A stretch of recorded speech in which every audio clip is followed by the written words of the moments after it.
Hello and welcome to the March to GaryCon, brought to you by Idle Champions of the Forgotten Realms. This is our second Saturday in the March to GaryCon. We'll be doing a full day of content every Saturday leading up to GaryCon 13. GaryCon 13 is March 25th to 28th.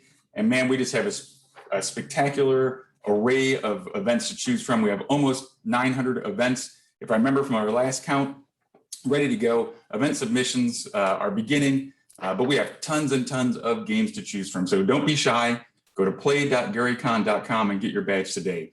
As those of you know who already have badges, there's tons and tons of perks that come with the badge, like 3 months of Fantasy Grounds free, a 3-month subscription, a week of the top tier of Tabletopia. Both of those are virtual tabletops.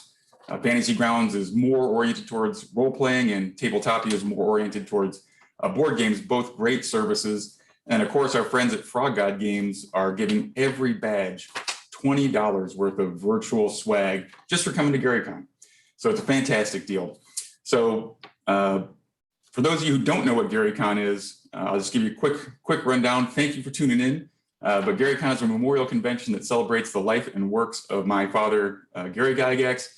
This year, due to the COVID-19 pandemic, we are all ethereal. It's ethereal GaryCon, so it's entirely virtual. So it doesn't matter wherever you are in the world, you can come and join us. Typically, we hold a physical convention in Lake Geneva, and that's limited by geography and just the size of the place. But this year, everybody can join in. And I think going forward, we're going to keep this going so that whether you're there materially or ethereally, you'll be able to participate and celebrate with us at GaryCon. But without further ado, I want to introduce our first content that we have coming up today. It will be my friend TikTok Rick, otherwise known as Tabletop Santa, painting beautiful Epic Encounters minis out of the Steamforged Games Epic Encounters box.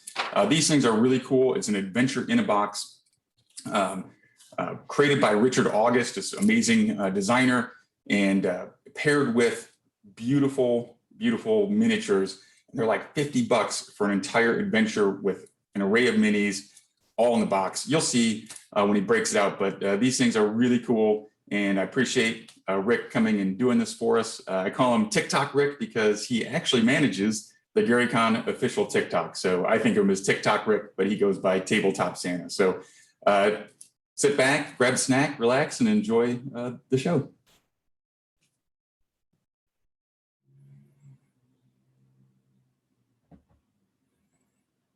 All right. Hey, everybody. I've probably been sitting here for a second. So, hey, everybody, welcome back to GaryCon's ethereal Road to GaryCon painting event. I am your host today, known as Tabletop Santa, but you all can call me Rick. We are painting the Epic Encounters Caverns of the Frost Giant, which is by Steamforged Games. And this miniature is not quite a miniature. All right, I'm going to give you a size comparison here as we look at it closer here in the overhead cam. So this is a normal paint bottle. Next to it, it is ginormous. So yeah, it's a very large miniature in comparison. So today we're going to be painting this bad boy, and I will tell you this: it is extremely detailed and has a lot of fun little bits to it that we'll be working on. So, and I'm going to point a couple of those out before we get into it. First off, it's this giant has a battle axe in his chest. He's got swords in his feet where he's been attacked. His shins are wrapped in 4 wolf pelts. You can see the wolf heads at the bottom of the feet, which is crazy. He's got a full-size deer or reindeer maybe on his back. Let's see what else. He's got the helmets or maybe heads of some of his victims on his waist. Kind of scary to think about. And all sorts of other little fun intricacies around this miniature. Like he's got a mace and what looks like a couple other weapons like bound around to give him some sort of like protection on his forearm, on this arm. And looks like a chest plate and some other armor bits protect his other forearm. It's just a crazy miniature. They did a great job in sculpting this, and I hope I do it justice in the paint that we're going to put on it today. So, hey, what's up, Gary Con Blighted Lands? Sister channel there. So what I'm going to do is I'm actually going to start off with a base. Even though it's primed with sear gray, I want to put some more a dark sea gray on the skin before I hit it with some light. I'm going to hit it with sky blue afterwards. I just want to give it a little bit different tone of gray underneath that. And also I'm going to paint his beard that same sea gray as well. And then do some dry brushing across it with some white paint across the beard. All right, so just going to get in here, and like I said, we're just going to do a messy base is how I like to call it, just to get in on those larger surface areas as quickly as possible. Probably actually should be using a bigger brush, but this is fine. We have almost 2 hours to paint today, so lots of time. So if you're in the chat, ask lots of questions. Tell me about your favorite miniature you've ever painted. If you're not already in the Gary Con Discord channel, go join it and show us your favorite miniatures. What's up, Lord Gasombra? I hope you're well. Thanks for joining us. We're just painting the beautiful frost giant. Anybody that knows me or has played D&D with me, or knows me as far as like my Dungeons and Dragons like fandom, knows that I love frost giants and fire giants, and I use them all the time in my campaigns, like my homebrews. So when I saw this from Steamforged, I was just like, yeah, this is going to be an epic model to have painted on the table. Like, this would be my big boss. This would be like the Frost Giant King, because he's almost 2 inches taller than frost giants from a lot of other miniature sculpting or miniature producing companies, which, you know, those giants are also amazing. But yeah, this has now become my Frost Giant King.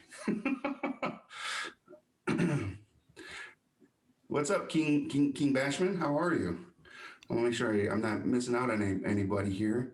Hope everybody's doing well, having a good weekend as we journey on our road to Gary Con 13, which is March 25th through the 28th. Oh, got a little hiccup there. Yeah, thing popped up. Everything okay? Yep, all good. There we go. So yeah, March 25th through the 28th, we've got is when the virtual event will be taking place. Really excited about it. Today, as part of the Road to Gary Con, right after this, after we're done painting, we'll have the dinner party stream, which is a Vampire the Masquerade stream, and I hope I'm saying their name right, is Jasmine Boulard. Will be the GM with their group of bloodsuckers, those vamps, as they play some Vampire the Masquerade from 2 to 5 p.m. Pacific, which should be a lot of fun. And then after that, at 6 p.m.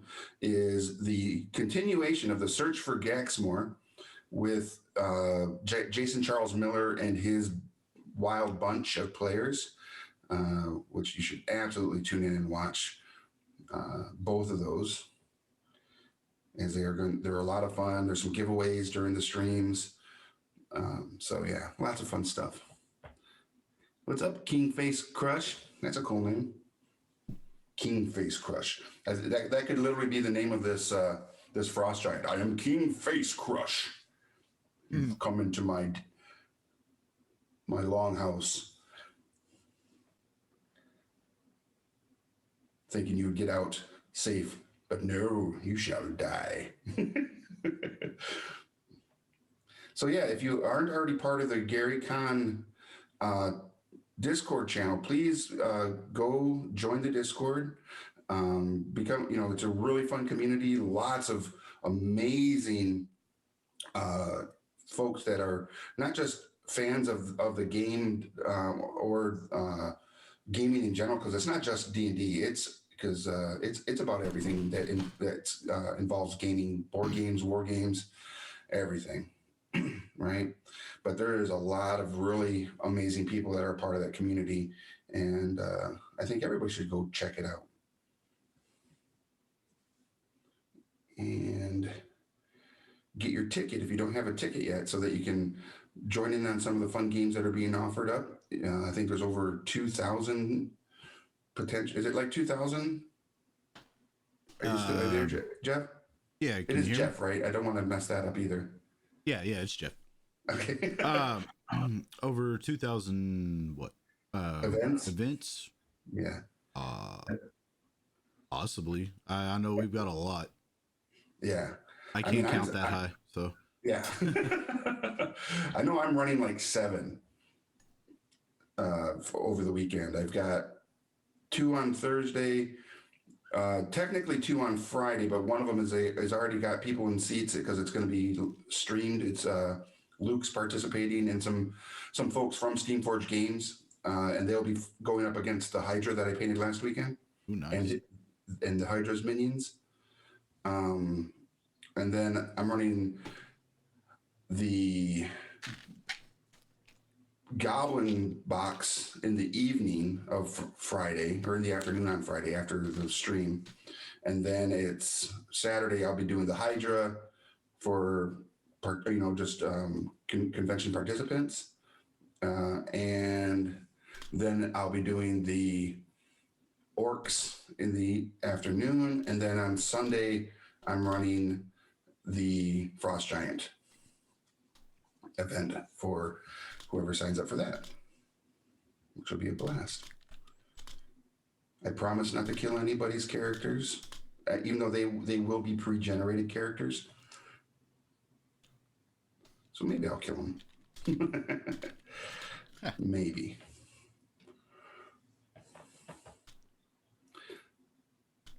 What's up? What is that? Hey, Rinksy.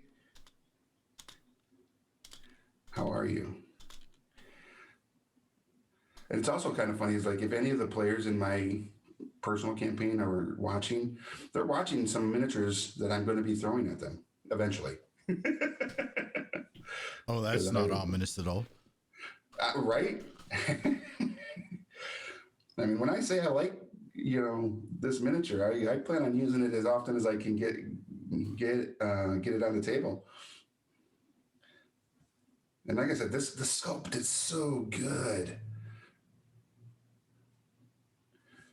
Because if you were to like base your potential items you find when you defeat this creature, there's some really cool stuff that are just a part of the model itself that you could be like, oh, what's that? And come up with like, oh, that's a Mace of Disruption, or this is like a Helm of Brilliance or something, because that's a really cool looking helm. So lots of cool stuff you could definitely take from this miniature and just be like, oh yeah. Because if you're going to fight this creature, you're probably not too far from some of my bigger bosses, and you're going to need a little more power. So, all right. Who else we got here?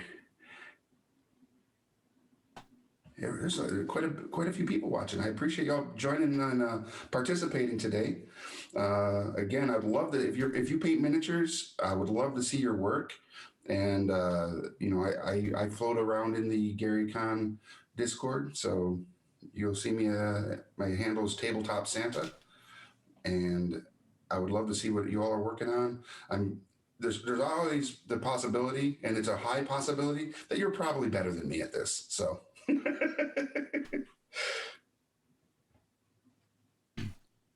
I can say for a fact that is not true as far as I'm concerned. No. I find it so interesting. Some of the people that I find that are really good at painting and tend to be also, a little apprehensive about getting their first miniature on the table are cosplayers that love D&D, but they cosplay. And they're always like, oh, I don't know if I'll do a good job. And we kind of talked about this a little bit last weekend about, you're not gonna do a good job on your first miniature. You're just not. It's if you've never done it before, it's going to be a challenge. But for some odd reason, every time I have a cosplayer tell me that, their miniatures come out phenomenal. But I would almost hazard a guess that it's because they paint a lot of times their props and their costumes themselves, so they probably don't realize that they already have the skill set. They just haven't put it to a different medium, I guess you would say.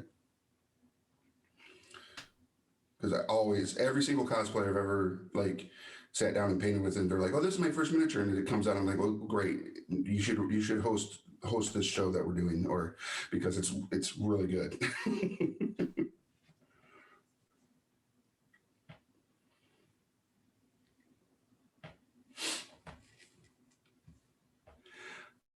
Hey, what's up, Dead?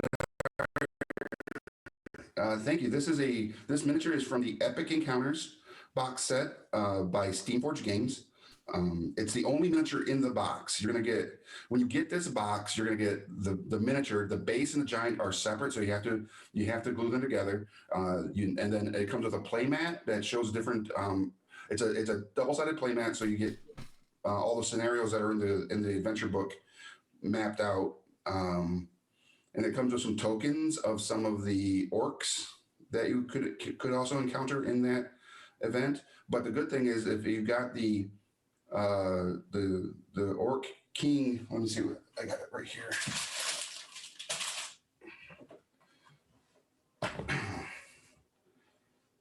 There is, here it is, the Hall of the Orc King. If you get this one, the Hall of the Orc King, you're going to get all the miniatures that you would, instead of the tokens, to use for the Frost Giant box. So you can recycle the encounter with the miniatures, which is great.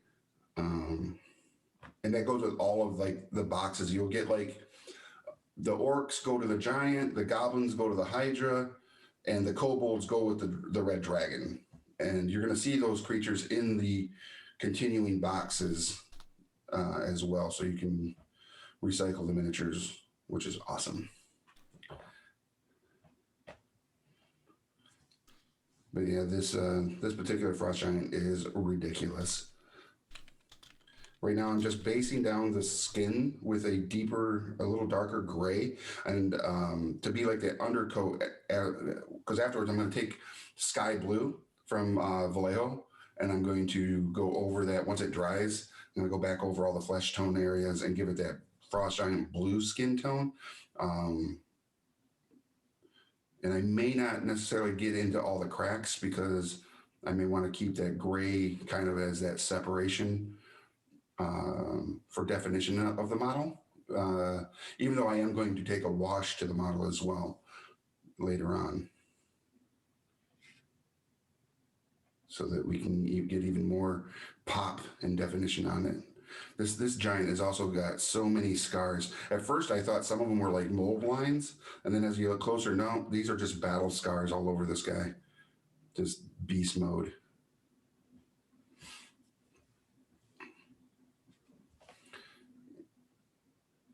I would almost imagine that if someone put this giant on the table with some new players, they knew that they were going to be fighting a Frost Giant, but they never got to see the model before it's tabled, they would flip out at this thing.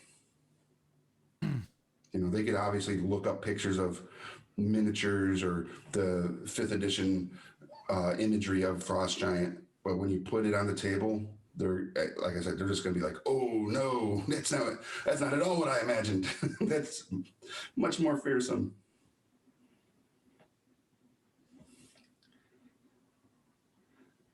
How about you, Jeff? You like fighting giants?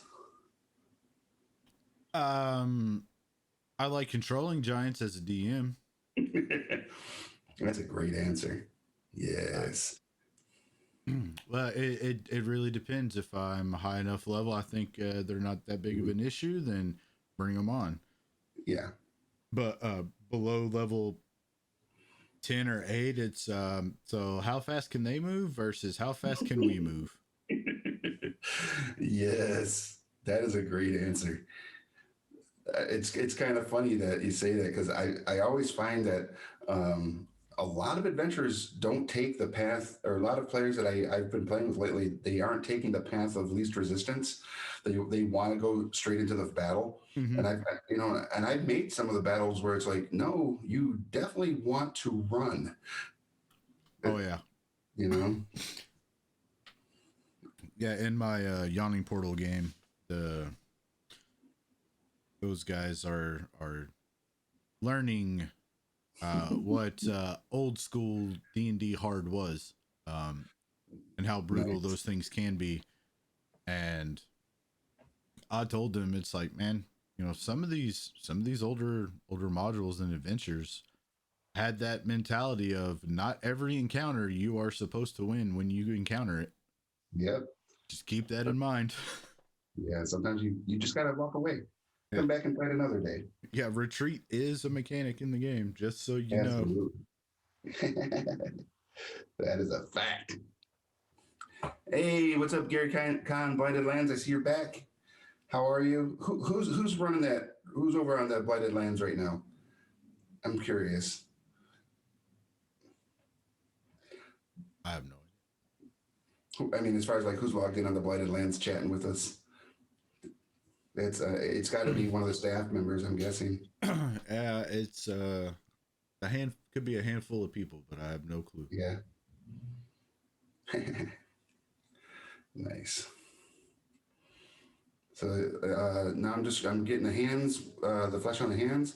There's not a lot of flesh on the face to really get in there because there's a lot of fur with that big beard blowing in the wind, the Arctic wind,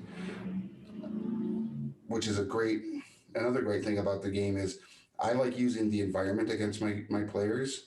I don't want to say against them because I mean it makes it seem like I'm their opposition when I'm just like I try not to be. I just, the encounters have to be challenging, and sometimes to increase the challenge of an encounter is throwing in the environmental effects that they're dealing with, right? Absolutely. So if they're fighting a frost giant, it's not going to be a clear day. It could be like in the middle of a blizzard because a frost giant isn't going to really take note of that. They don't care, right? They're creatures of the north and of the cold, and they deal with it, and they've adapted and evolved to it. They might even be controlling it. So yeah, I'd be like throwing like blizzard like conditions at them as they're fighting this bad boy, taking on like their armor freezing up or their weapons freezing in their hilts, getting like frostbite potential or chillblains or I mean, I take on some really interesting stuff. Like if they're up in the high mountains, I even throw in like high altitude pulmonary edema. Oh God. Be like, yeah, you climbed too fast. You're getting high altitude cranial edema, or you're basically the bends, right? Hmm. And I'll throw that at them. Like you start seeing things, hallucinating. Um, you're starting to your lungs are starting to feel like there's fluid building up in them, and they get weird. They get like, oh my god, where's the cleric? Yeah. My favorite thing to do is when they're in those kind of situations, they like my party, like there have been so many sessions where I literally sat back and just didn't do anything for like 3 hours. I just watched and listened, maybe answered a question here and there, but they just pretty much RP'd a like 5-day trek into like a 3-hour part of the session, and I'm like, I'm perfectly okay with this. That's I got to deal with, Yeah, everybody's having fun. So yeah, as long as they're having fun, I think that's really a great thing to it. Is if they're having fun role playing, the conditions of travel, right? And I think a good book that puts a lot of good, um, what is it like? Emphasis on it. Yeah, emphasis on travel is the Lord of the Rings 5e compatible uh, book that they came out with a couple years ago, and Oh, yeah. they really talk about the the traveling and how it can affect you. You know, everybody has a role in the travel, and if they fail, there's the potential of get not you could get exhaustion if the weather conditions would present exhaustion, but you could also get like moody, right? Get depressed, right? You're You like get angry.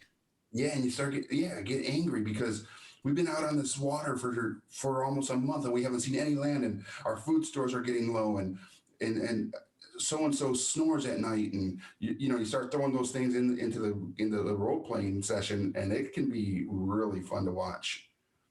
Oh yeah.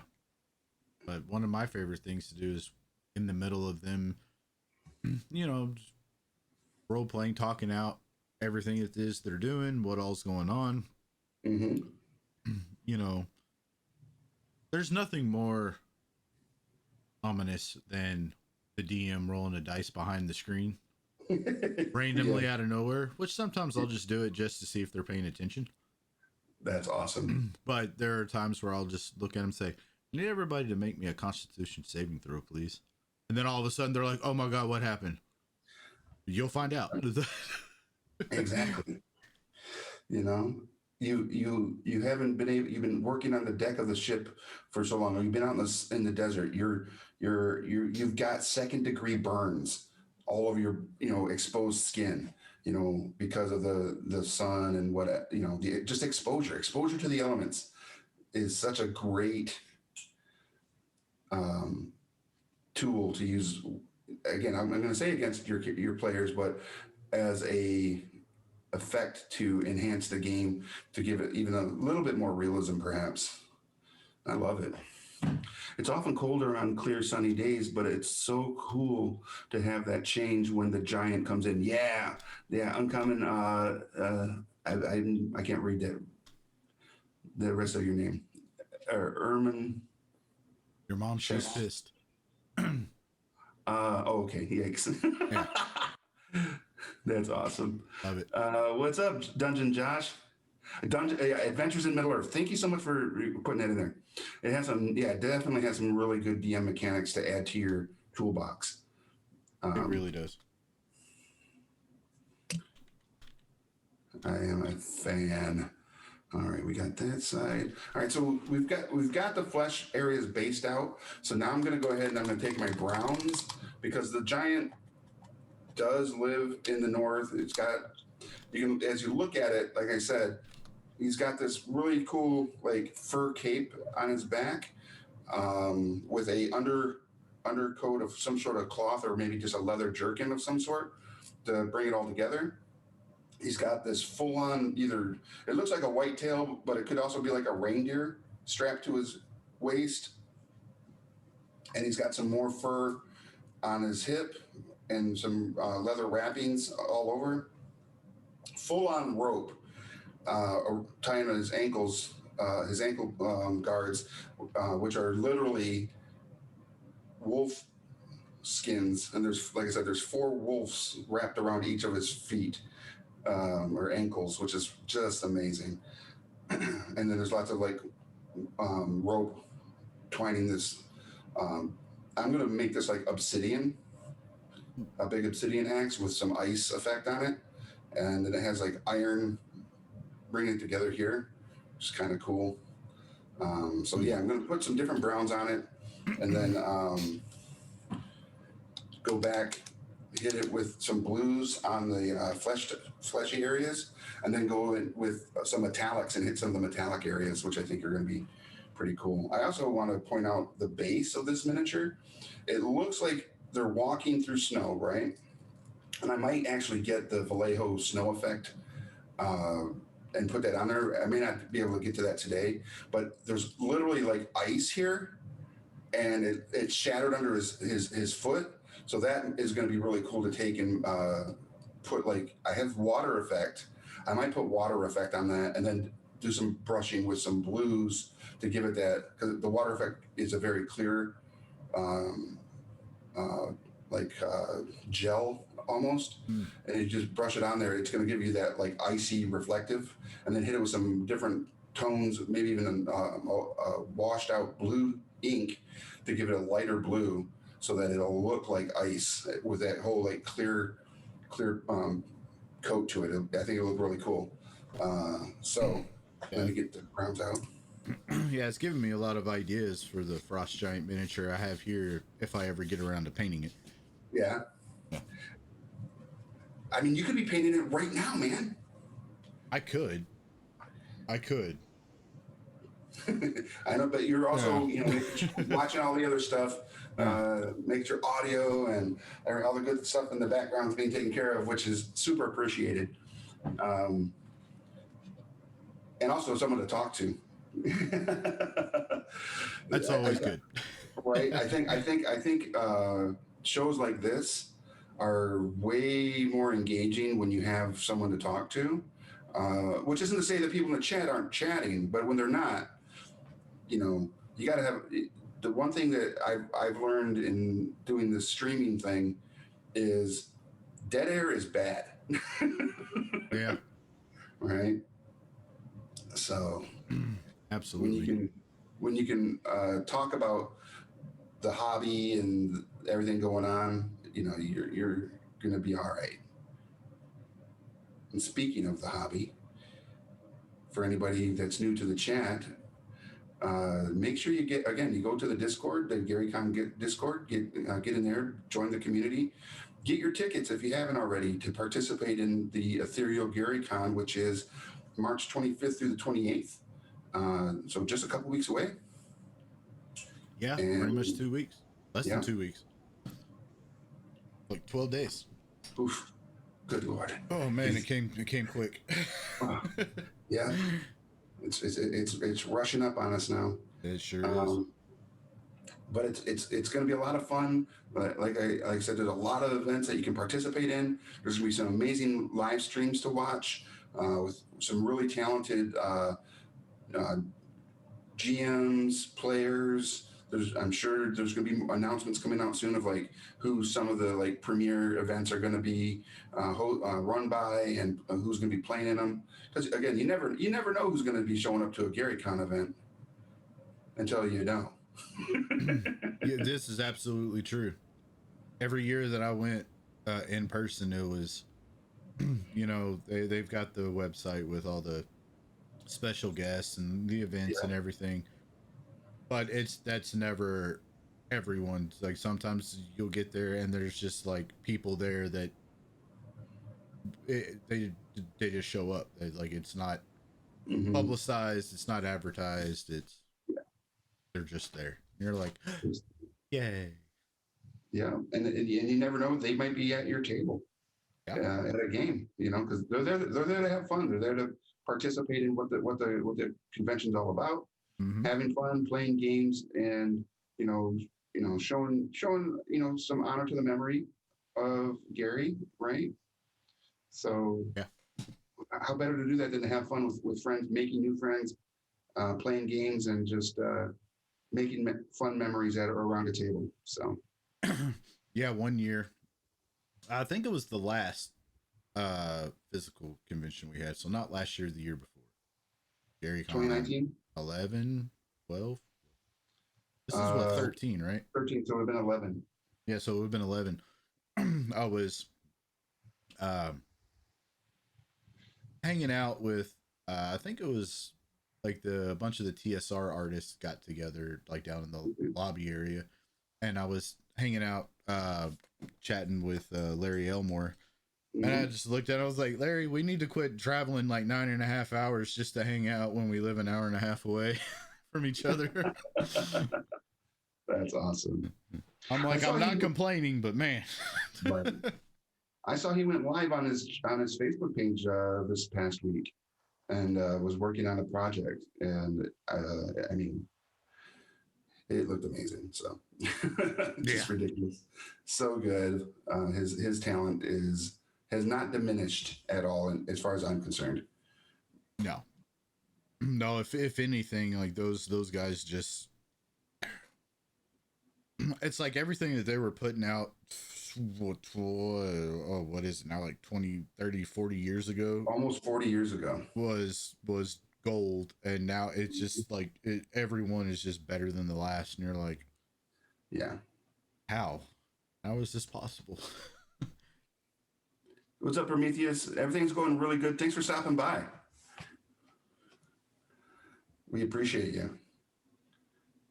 We are having fun painting. You know, like I said, last week I talked about Larry a little bit, and when I first met Larry, you know, I had the conversation with him that I think a lot of us have had with him in regards to his effect of his work on us at, you know, such a, for me, I was,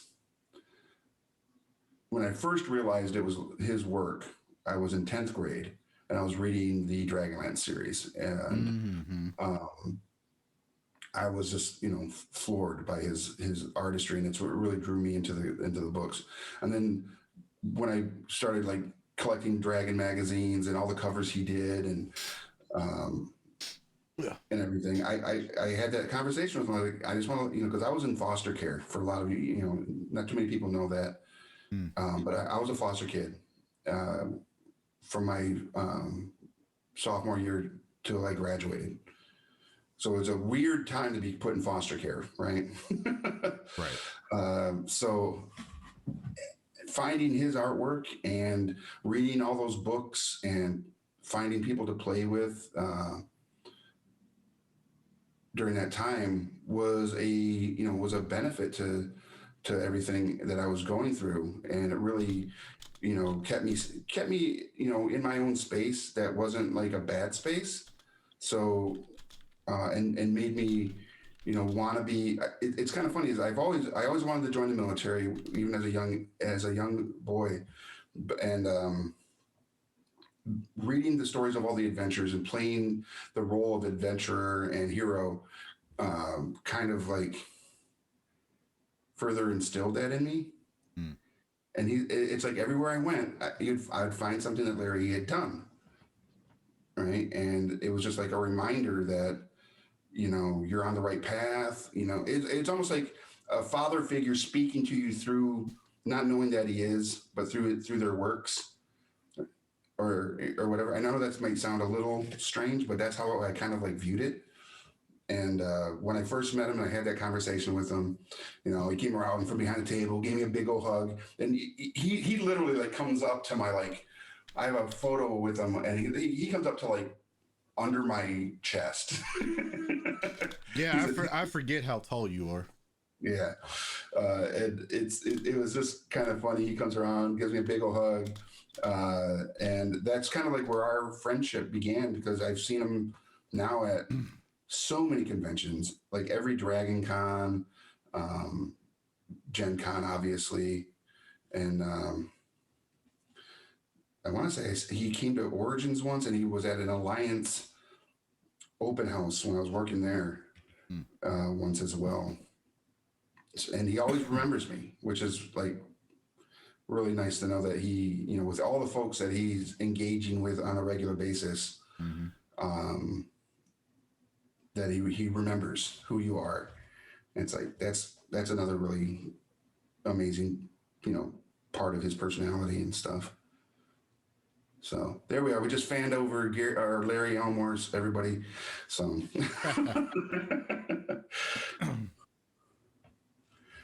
I came for the mini painting. I stayed for the fangirling. exactly. And I mean, there are so many in the space that I fan out over, even though, you know, I've had a really interesting post-military career in entertainment, you know, working with, yeah. But there are still some, like, I still get a little, like you say, fangirl over, but I just, you can't help yourself, you know, when someone that had such an effect on your life and you have the opportunity to chat with them. I mean, it subsides after like the first 15 minutes, and you remember, oh yeah, they're just a person like me. Yeah. You know, but at first it's a little like shock and awe. Mm-hmm. Absolutely. I know. I don't remember if we mentioned it on the stream last week or if it was just when we were talking. But Hmm. like my first, uh, I guess, influenced by like Larry and the other TSR artists and things was when I happened to find the red box set when I was like 7, 8 years Yes. old. It's still sitting over there on my shelf right now. But Okay. I it was awesome. My very first Gary Con that I got to go to in person. Yeah. Um, the like just about I think it was like 90 some odd percent of all the TSR artists stuff were there that year, Oh my God. and I had them all sign it and sign the box, the books, and That is awesome. like Jeff Easley and Larry and Diesel all drew like little Mhm. like doodles and stuff on them and things like that. I was just like, you guys have no idea how like amazingly awesome this is to me. I don't care what it's worth or what other people think. Yeah. This makes me happy. This one's for me. So And that's what it's about. yeah. We got looks like Mike Van. I came in late. Is the giant one piece or multi pieces? And do you prefer painting as assembled or in pieces then put it together? That is a great question, Mike. This comes in two pieces. It comes separate from the base, so you do have to glue it together there, and it's only where the feet obviously are. Um, I actually prefer models that are assembled and painting them assembled, unless, of course, as I'm looking at the model, like let's say the hands were separate and with the weapon, I might actually paint the model first and then attack and paint the weapon and hands separate to it and then attach it afterwards, if that were the case. But that's the only separation is the base and the model itself. So Hmm. on this one. Um, but when there is something like that, where there is something that's going to cross the body and make it so that there's some difficulties in there, what I'll probably end up doing is put a little bit of a darker tone in the background and underneath there to represent that deep shadow that would exist Hmm. in that space, so that I don't have to put a lot of time or effort into trying to hit something that nobody's gonna at 3 feet away. Nobody's gonna see it. Yeah. Yeah. For me, I always liked uh like even when I got into art when I was younger and stuff, drawing and like even mini painting weapons.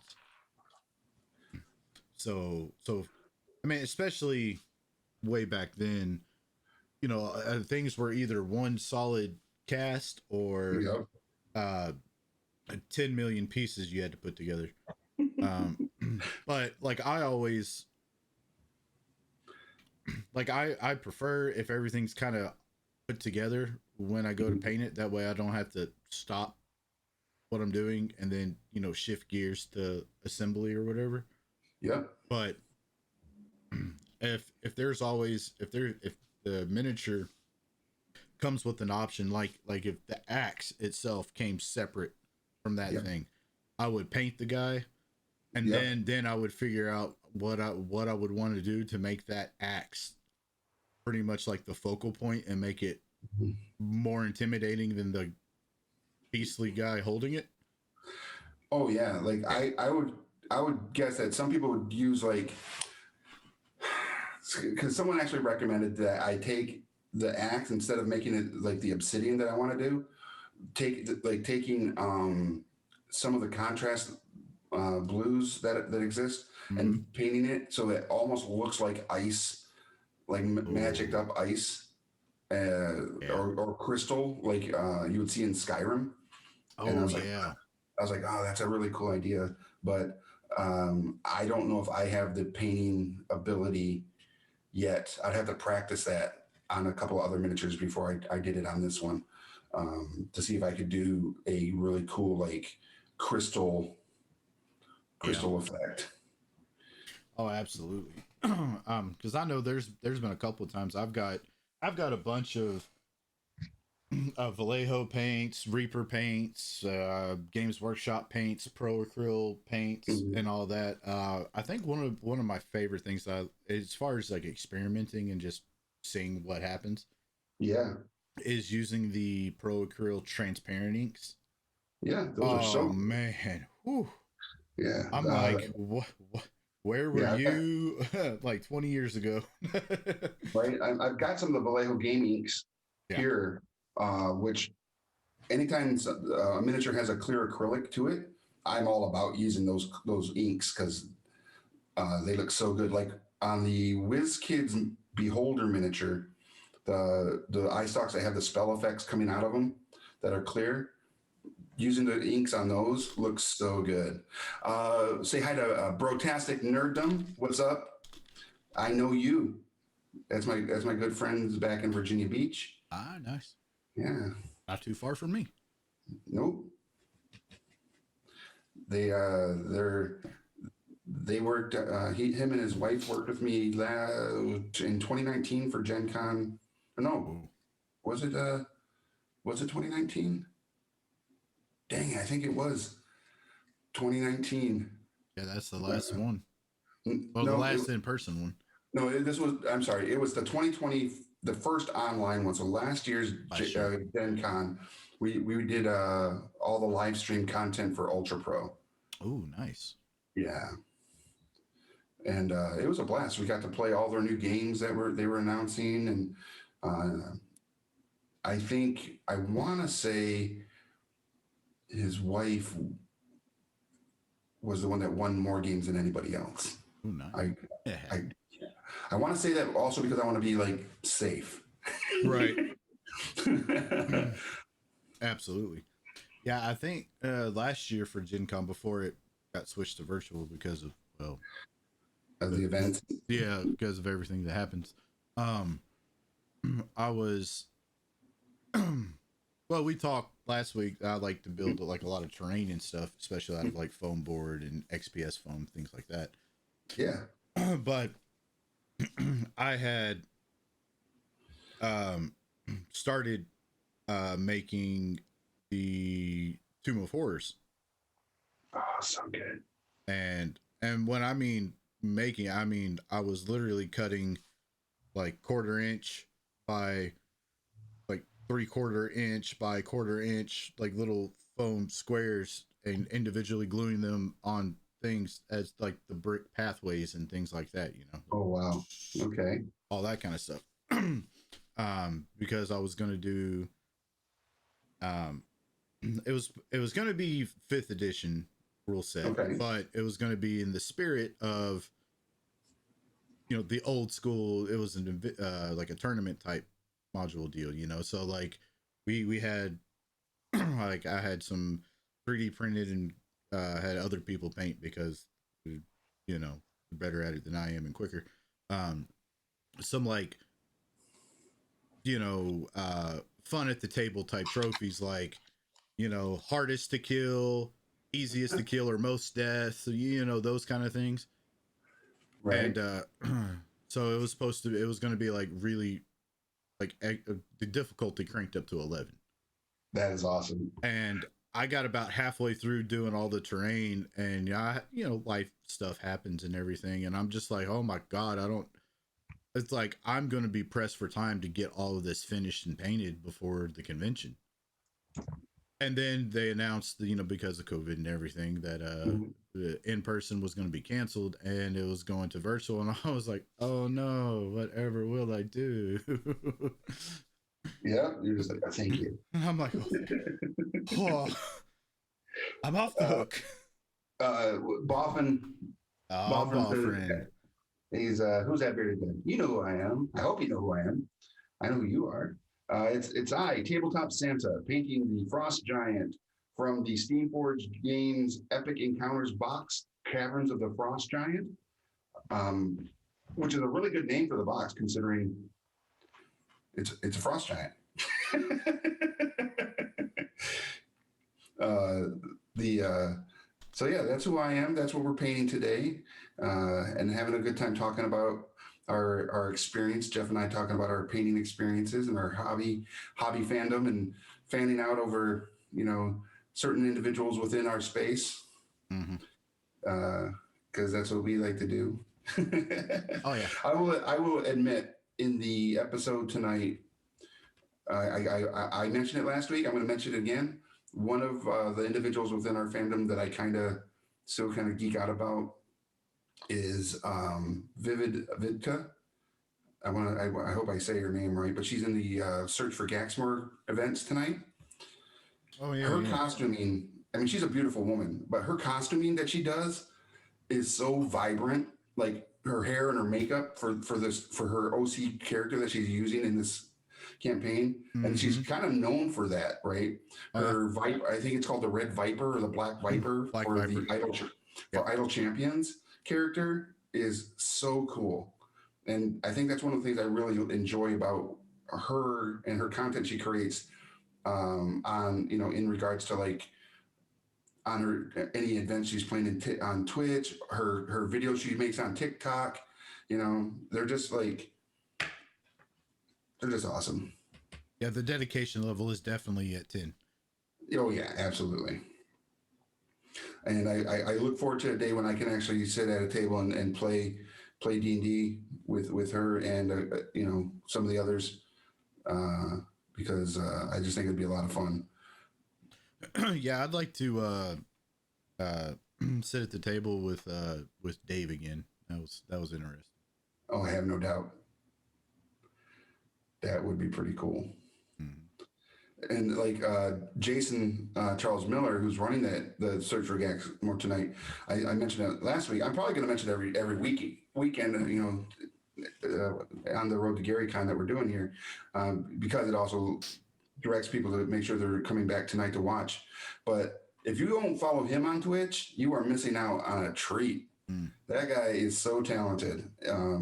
He's in the music industry. He has a band that he's in that makes some original music, and he will do a thing on Thursdays where he does like an all request Thursday, and Mm. people can request songs to be played. And he's just so talented. And Oh yeah. the fact that he plays RPGs is also pretty cool. For the company Hunters Entertainment, he ran an event for their game that was just on Kickstarter recently for Gods of Metal Ragnarok. And so, what a better person to GM a game where you're all playing like these individuals that get transported into an alternate universe where metal is where it's at and actually has powers, and and the gods are different aspects of music. It's like, okay, and it was super fun to watch that one as well.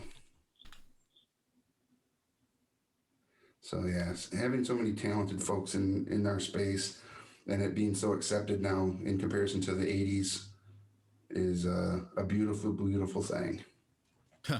Well, yeah, if we're comparing those two time periods, it's night and day. Yup. Yep. I remember those days.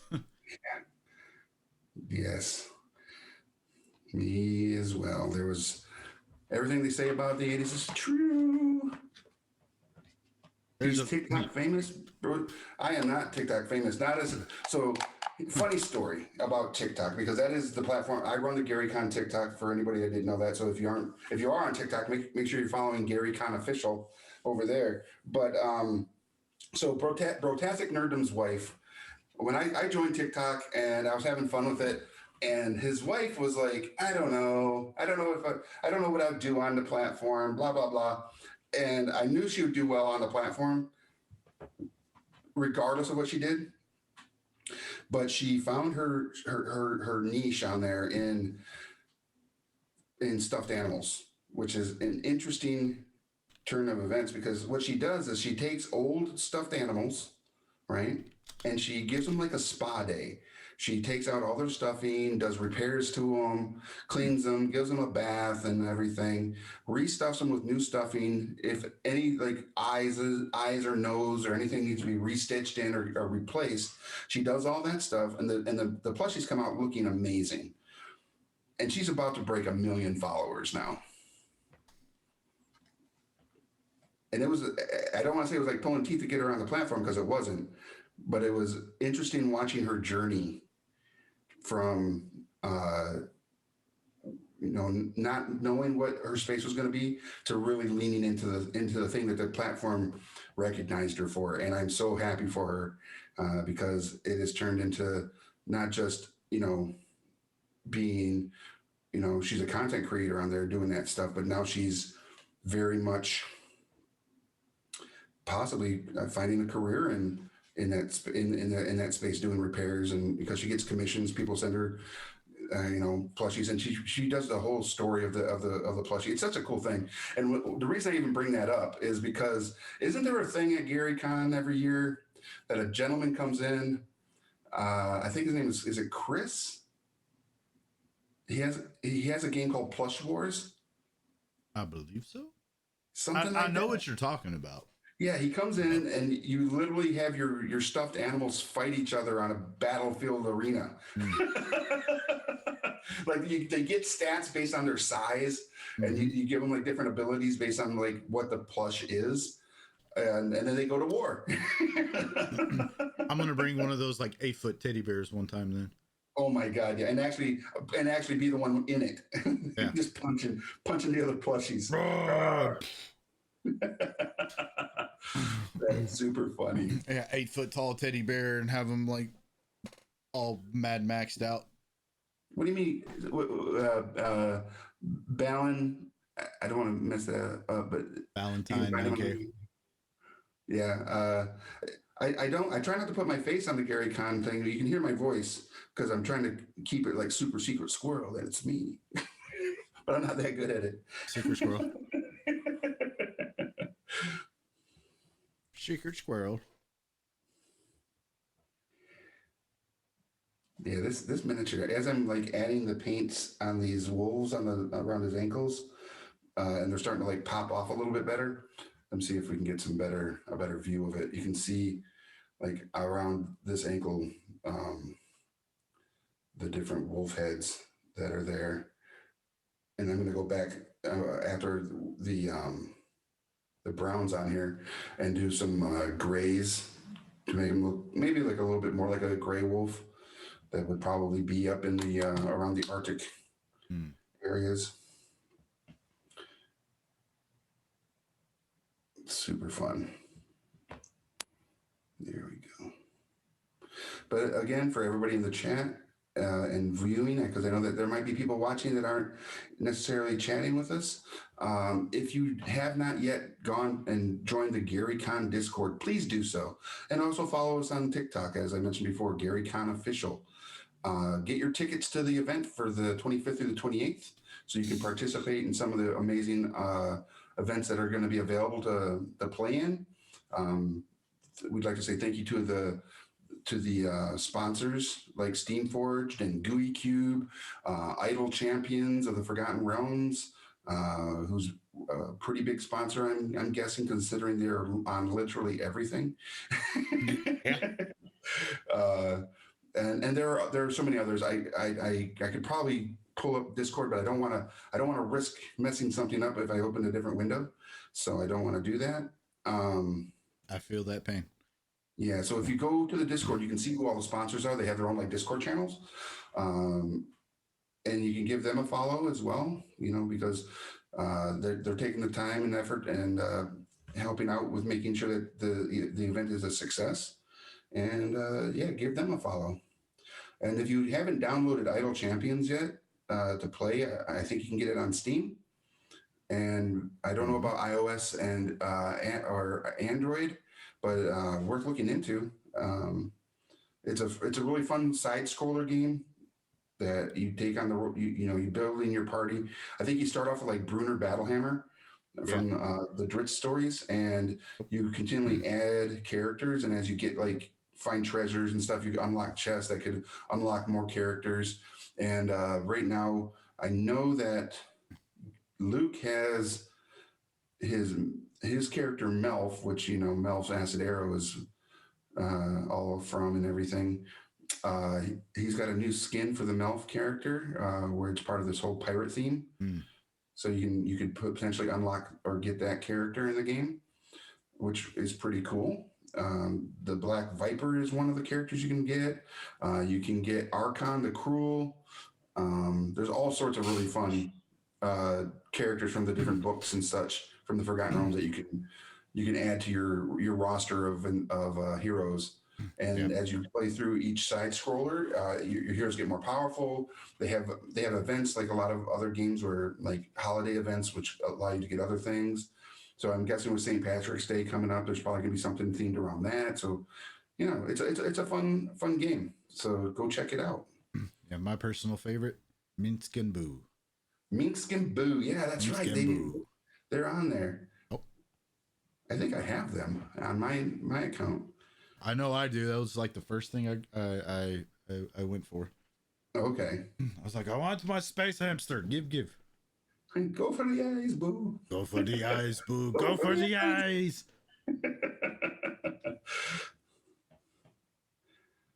Yeah, it's such an iconic character. I know. Funny little tidbit of trivia there. Also because you brought up Skyrim earlier. Yeah. With the painting. What was it? Parthenax, the dragon that you can or can't, or you have to choose whether to kill depending on which legion you go with in the game. Yeah.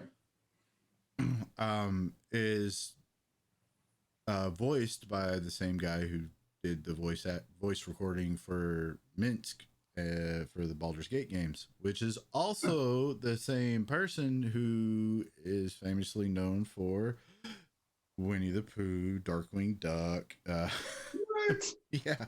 Okay. I mean, I didn't know that, but that's pretty cool. So, speaking of trivia, which I'm a big fan of, and thank you for bringing that up, it's funny who used to work at TSR, now works for Zenescape, which is the company, ZeniMax. Yeah, ZeniMax.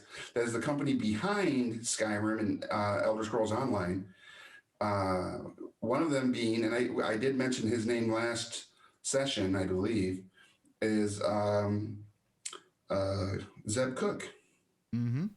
Literally, the individual put a lot of the second edition D&D together. The Planescape and all that stuff. God, I love Planescape.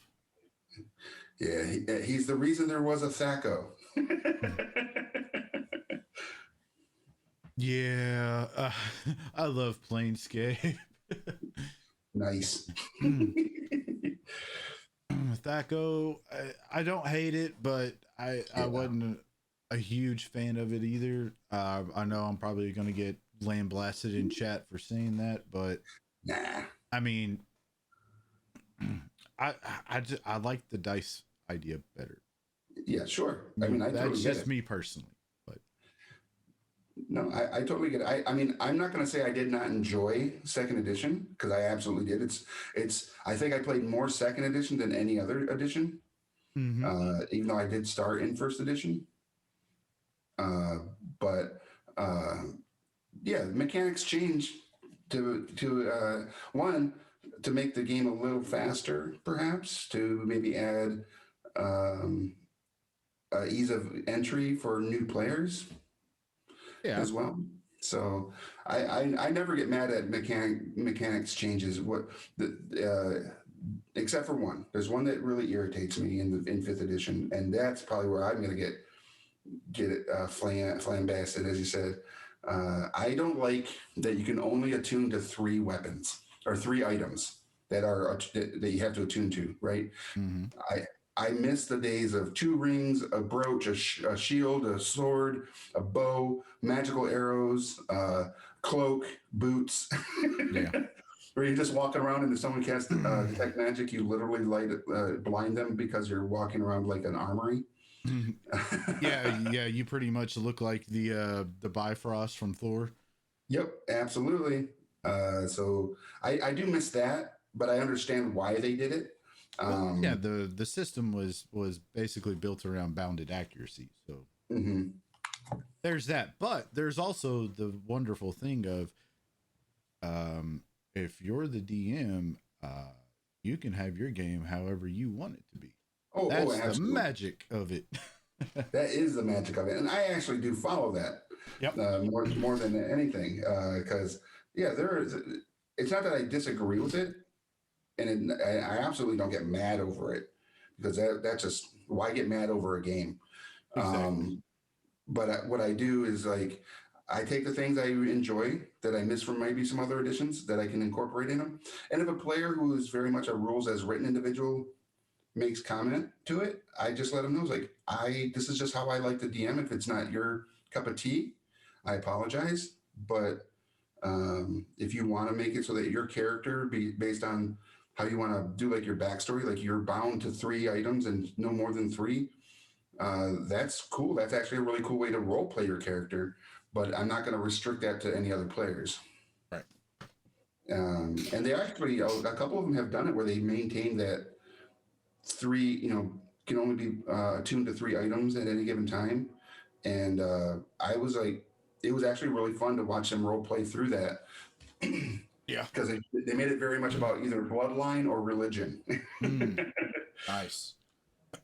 Yeah, there's been a couple of games that I've ran and or played in where like it was like a low magic, it was very gritty type campaign, Mhm. like like it would be something similar to like, post spell plague type things and Mhm. like that, or where like even just like a regular +1 magic item is just like Oh yeah, absolutely. amazing. And we've also played games where it's like really high fantasy where it's like everything you kill almost drops a magic item of some kind, like, Mhm. and so it basically just turns into like a power struggle of power, like, Oh it's yeah. like, oh, the party is just armed to the gills with every magic item you can think of. Well, so are the bad guys, so let's see how So this are the goes. bad guys.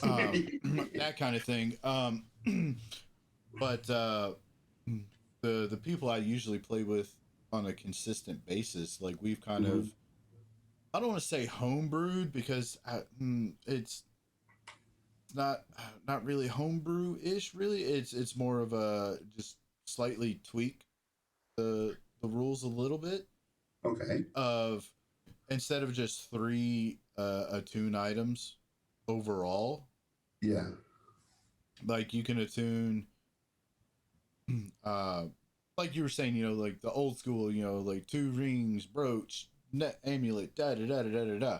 Well, we broke it down into like sections. Like, okay, you can have you can attune to bracers or you can attune to 2 rings. Yep. I was like, oh, you want to have 2 rings of protection and a brooch of shielding or something. Yep. All right, cool. Oh, you found an amulet. Well, you're gonna have to give up that brooch because it takes up the same Yep. area. Oh, Like that. absolutely. So you can attune to multiple magic items, but like you can't be attuned to like 5 different swords and Right. yeah, Yeah. so Yeah. So yeah, like that, I also follow that logic too. Is I'm not going to tune or let my characters be like I'm attuned to 2 short swords and a rapier and these 5 daggers. I'll be like, no, you can be attuned to. If you're a double, if you're a dual wield character, I would absolutely let you attune to 2 swords or two right. different weapons. But you couldn't attune to two, like one large and two mediums. It would have to be two, whatever your ability allows you to have. Mm-hmm. You could attune to that. All right. Plus a bow because I love bows. So, Yeah.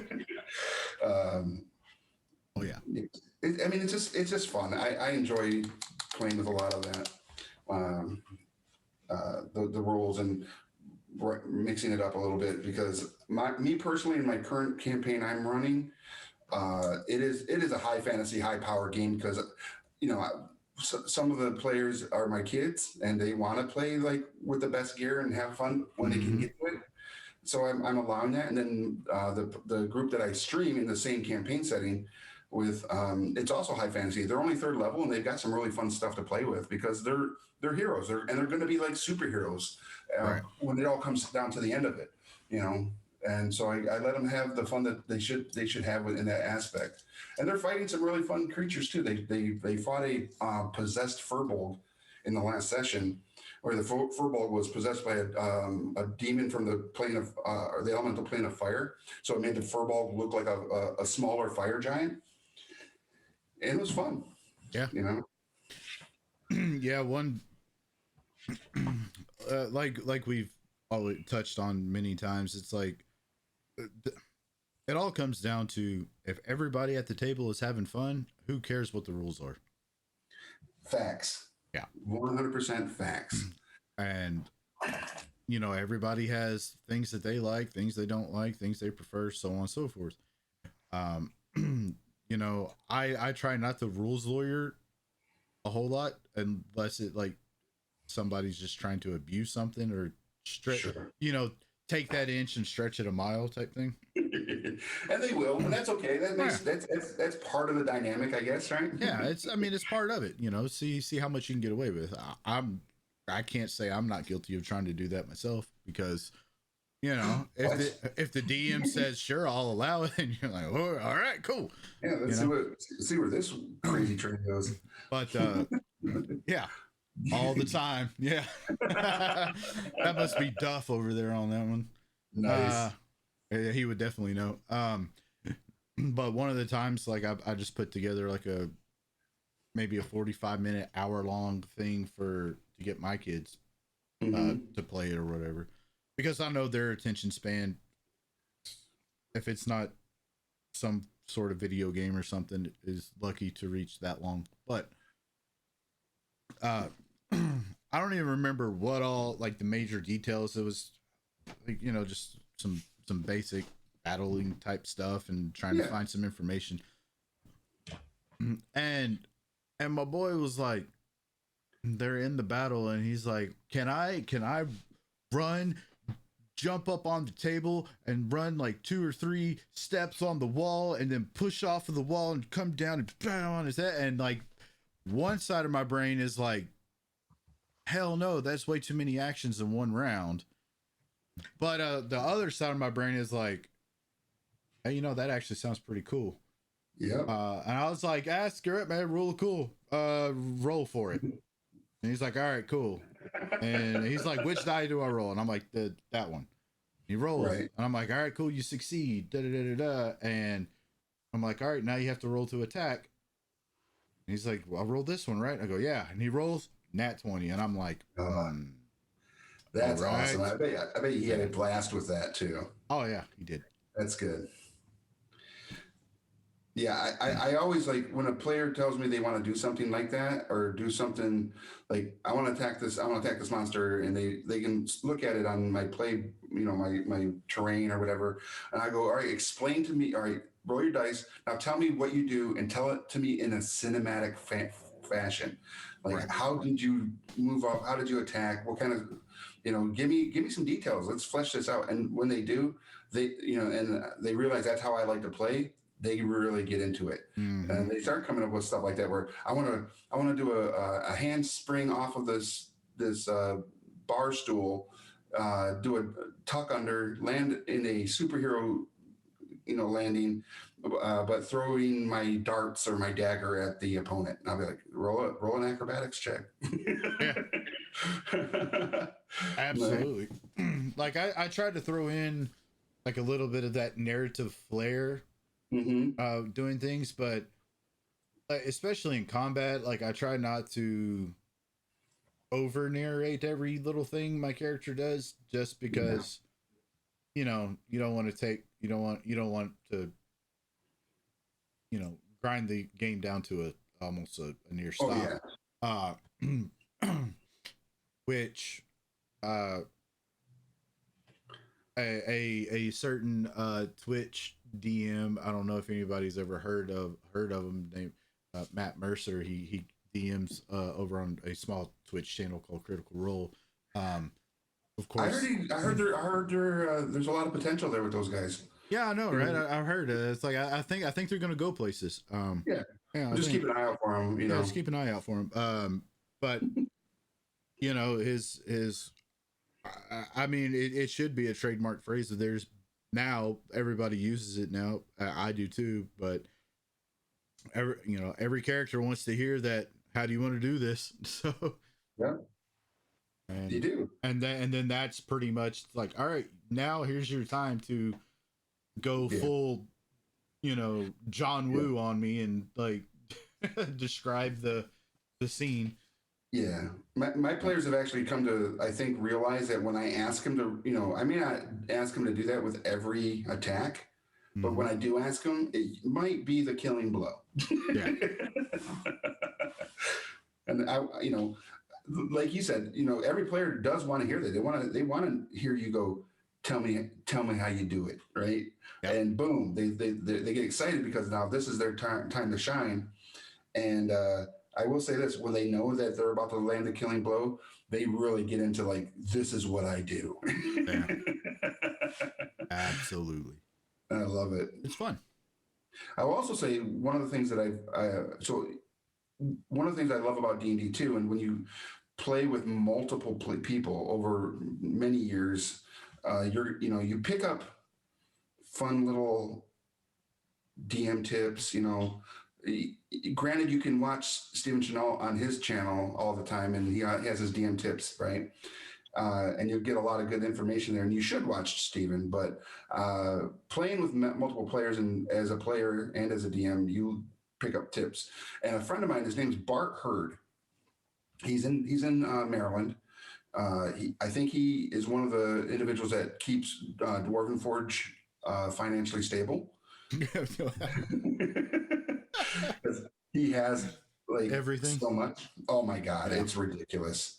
In a good way. I don't want to say it's ridiculous in a bad way, because it's something that he loves, and I enjoy when he would set up the table. But one of the things I really like about him is he may not have his world totally fleshed out, and for good reason, because he wants the players again to have a piece of his world and help in the building of it. So like if you're a cleric and he hasn't specifically made a god that you want to worship, like let's say he doesn't have a trickster god, he'll ask you, what's your god's name? He'll put it on the character. Yeah. Well, they'll be like, well, don't you have a trickster god? Like, I don't worship a trickster god. You do. Yeah. It's like that. We're not talking about my deity. We're talking about yours. Right. And so again, when they realize that, and when I realized it, because I was playing in this game, I was probably playing a rogue. It's like my go-to class that I like to play.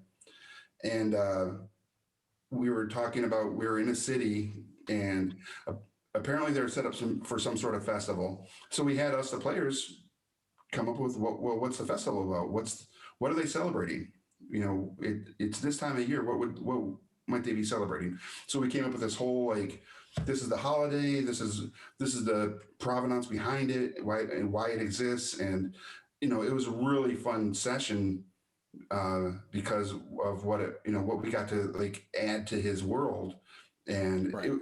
And then what happens is he plays a game where all the players are like 200 years in the future on the same world, and he will do callbacks to the things that we kind of helped create.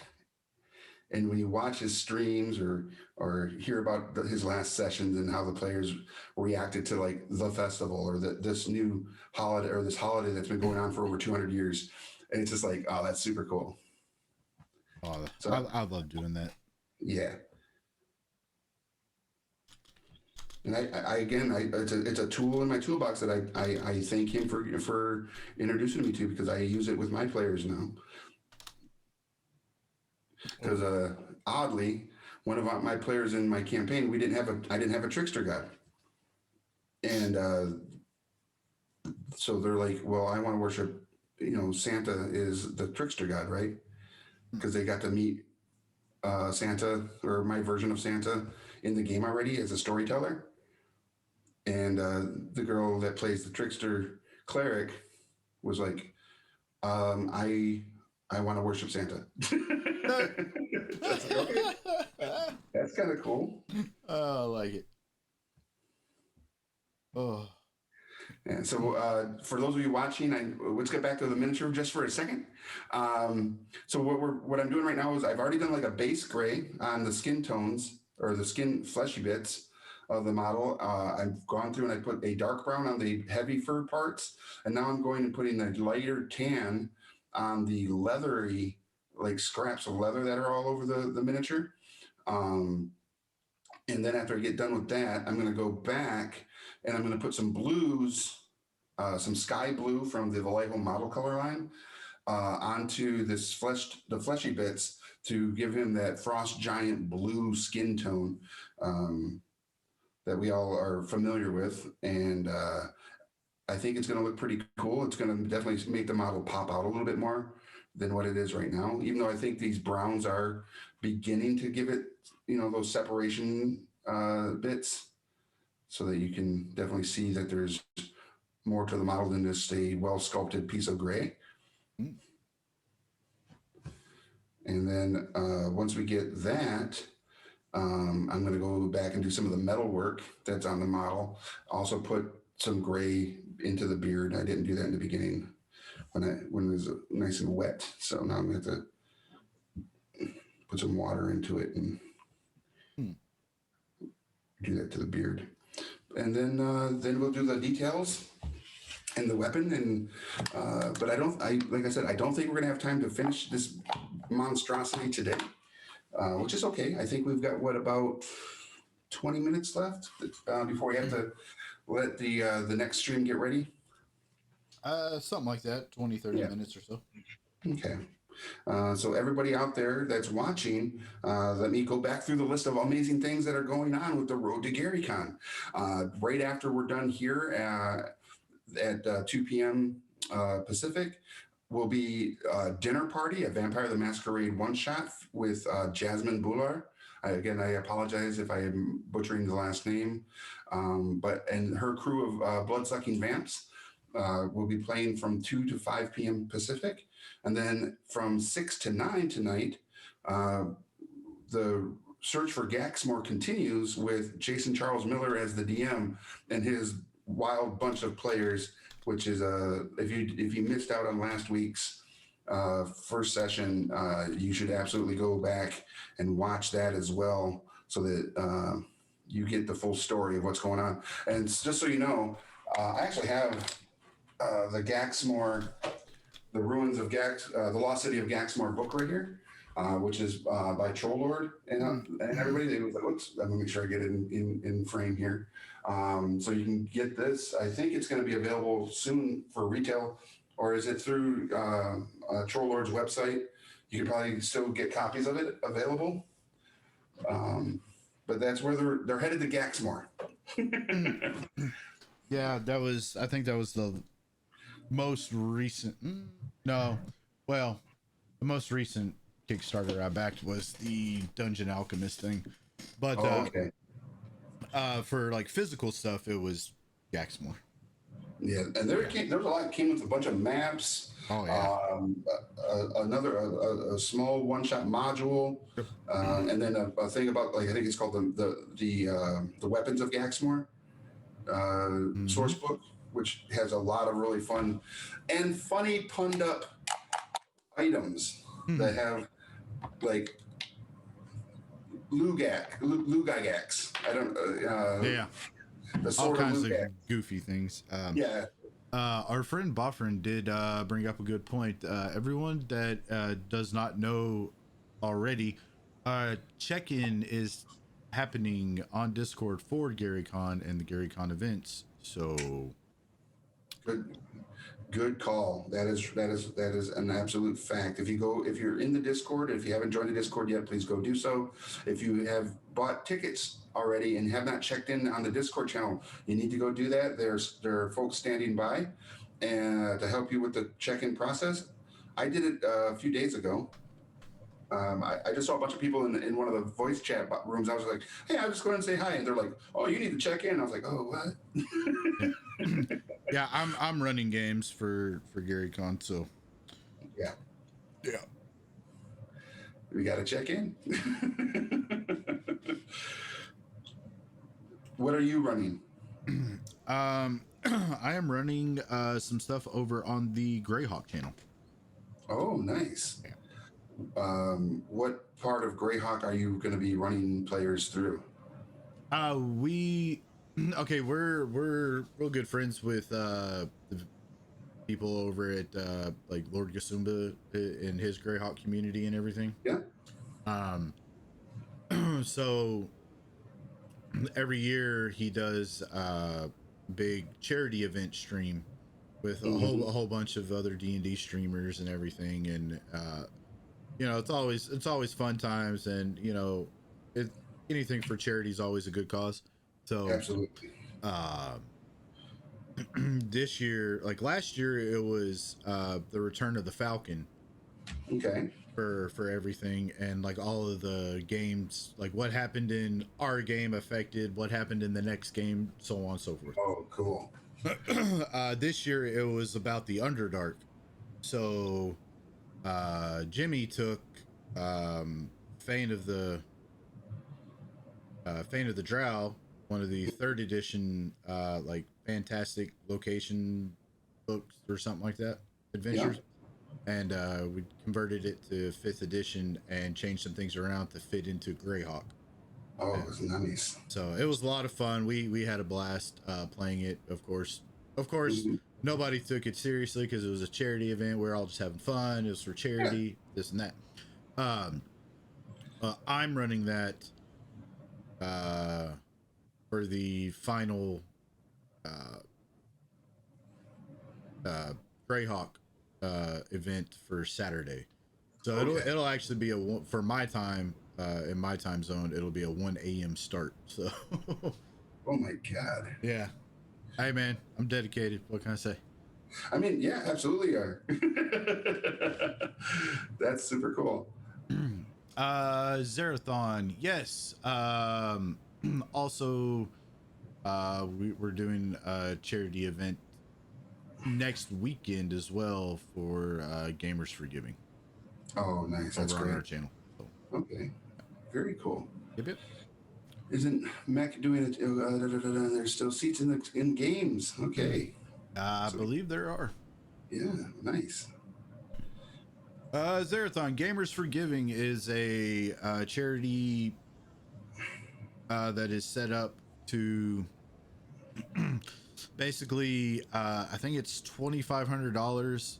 For every $2,500, they can make what they call a gaming cart, and it's got TVs, controllers, game systems, and everything that they send out to hospitals so they can wheel them up bedside to mainly kids that are in hospitals for extended stays, this and that. So for whatever reason they're in there, at least for a little while, they can just kind of forget about all the real world things and have fun and play games and be a kid instead of being in a hospital. So. Nice. Thank you for posting up the Discord invite there. That's awesome. So yeah, that's pretty cool. And you definitely can't go wrong with any charity that especially goes to help kids in any capacity that need it. So Absolutely. Super cool. Again, just another point for anybody watching that hasn't joined the GaryCon community on Discord. They're doing good works as well. So you can join them in that. So please go join up. Be a part of our community. All right. Let me see what we got here. For the children, yes. For the children. Always for the children. It's basically you want to give a gamer card to a hospital so kids can get their mind off things. Gotcha. Yes. Perfect. All right. I will say this: now that it's painted on the backside there, that deer is just—it's a cool bit you know, for this miniature to have a full size deer hanging off his hip. He's like, you know, this is lunch. Whoa. Yeah, when you before we went live and you were showing me that, it was like I knew it was a giant. Mm-hmm. And I was like, okay. And then I was like, but you were like, this is a full size, like, you know, big deer, whatever, just hanging right there, like over one side of his hip. And then visually the scale of this guy came to mind. And I was like, holy moly. Yeah. It's so good. It's such a good miniature. Again, for everybody watching, if you don't know already, it is the giant that we are painting is the frost giant from the Caverns of the Frost Giant from the Epic Encounters box here by Steamforge Games, which is a 5e compatible adventure in a box, and comes with a map, a game booklet that has the encounters in it, and it has 3 different levels. The giant can be represented to hit like different CR ratings up to, I think it's like 18th, 18 CR. See if I can grab it real quick, because that's, you know, let's learn a little bit more about this frost giant as that beard is drying. It can be played as a CR8, which it's a frost giant calf. I apologize for the overhead here too. The frost giant calf, which is a CR8, or it could be the frost giant moraine, which is a CR13. Oh, 17. And then the glacial frost giant, which is when I get to the point where they're going to have to fight this, it'll be the glacial frost giant at a CR 17. A gargantuan giant, chaotic evil, 3 legendary actions. So good. Oh boy. Yes. Its legendary actions are Great Axe. The Frost Giant makes a Great Axe attack.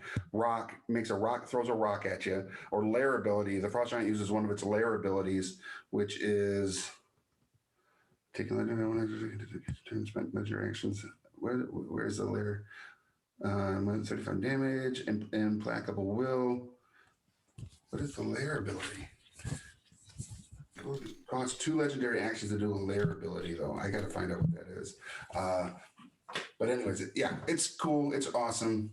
And now we're going to put some of this blue on this bad boy and see how it looks on here.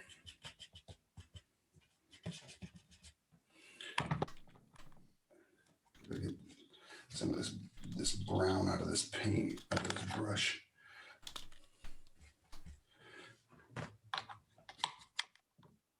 Thank you so much for everybody that's followed or followed the channel. That's awesome.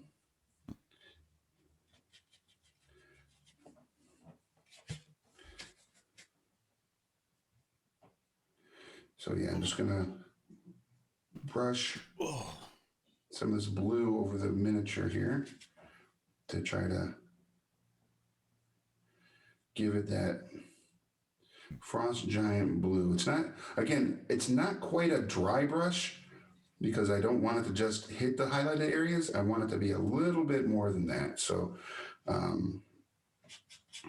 do take as much of the excess off of the brush before I make the application, but because I want you to see some of those deeper, you know, the grays in that skin tone as well. That Bronze Girl, thank you for the host. Oh, wow. Awesome. 182 viewers. That is awesome. Thank you so much. All right. So we're definitely getting the blue on the skin now for the frost giant here. And for those of you that are joining in to watch, we are painting the frost giant from the Cavern of the Frost Giant Epic Encounters by Steamforge Games, which is a adventure in a box. It's a fun little, you could throw it into your personal campaign and it would definitely fit into any world because it's not world specific, it's world agnostic. So, which is really fun. So if it's ever one of those times where you as a dungeon master are like, oh, I do not feel like doing homework this week, you can literally just be like, all right, I'm going to take them through this frost giant event. If they're, you know, if they can take on either an 8, an 11, or CR 17, 13 and 17. It's super awesome. And again, for those of you that are joining in, this is for the road. We're doing this as part of the Road to GaryCon, which is the convention on March 25th through the 28th. It is the dedication convention for Gary Gygax, one of the co-founders of Dungeons and Dragons, who is from Lake Geneva, where the physical convention would normally take place. But because of the world, we are going to be doing it as a virtual event. And you can join our Discord if someone would be so kind as to tap in the Discord command. So if anybody wants to join and be part of the community there, you're more than welcome. We'd love to have you. And you can also find more information at garycon.com so that you can potentially, if you want to participate in the events, there's over like 2,000 events that you can participate in as far as games and such. So you can find some really fun stuff to be a part of. And then there's amazing streaming events going on as well that weekend. So you can watch some amazing talent within the D&D community come together and play some awesome games. And in that, right after we're done here, we'll be having the Vampire the Masquerade one-shot called The Dinner Party with Jasmine Bueller, who is going to be running her blood-sucking vamps through a dinner party.